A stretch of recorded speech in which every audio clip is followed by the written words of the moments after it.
Құрметті оқушылар, карантин кезінде сабақтар жаңа форматта өтіп жатыр. Оны қашықтан оқу деп атаймыз. Оған уайымдап, қобалжудың еш қажеті жоқ. Қашықтан оқу арқылы да бәріңіз табысқа жете аласыздар. Ол үшін келесі 10 кеңесті есте ұстаған абзал. Қашықтан оқу көпшілік үшін жаңа нәрсе. Ол қызық дүниені танып білуге мүмкіндік береді. Ең бастысы, қашықтан оқу кезінде сабыр сақтап, жігеріңізді танытуыңыз қажет. Қашықтан оқу ата-анаңызға өз бетінше оқи алатыныңызды танытуға тамаша мүмкіндік. Қашықтан оқу кезінде сабаққа дәл мектептегідей кесте бойынша дайындалу керек. Бір ерекшелігі, оқулық, дәптер және өзге керек жарақты бұрынғыдай сөмкеге салып, мектепке тасудың қажеті жоқ.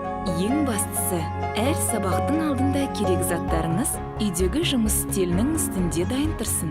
Үй тапсырмасын тек үстелде отырып орындаңыз. Арқаңызды тік ұстап, дұрыс отыруға мән беріңіз. Үй тапсырмасын сағаттап орындаған кезде арасында 15 минут үзіліс жасап тұрыңыз.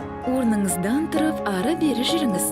Дене және көз жаттығуын жасаңыз. Телеарнадағы сабақ кезінде мұғалімді мұқият тыңдаңыз.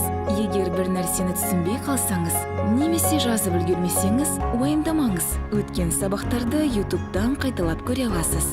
Тапсырманы орындағанда асықпаңыз, ызаланбаңыз, ойыңызды жинақтауға тырысыңыз.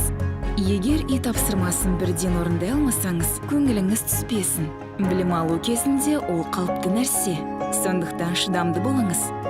Қашықтан оқу кезінде үйдегі ересектерге, мұғалімдерге және сыныптастарыңызға сұрақ қойып, олардан көмек сұраудан ұялмаңыз.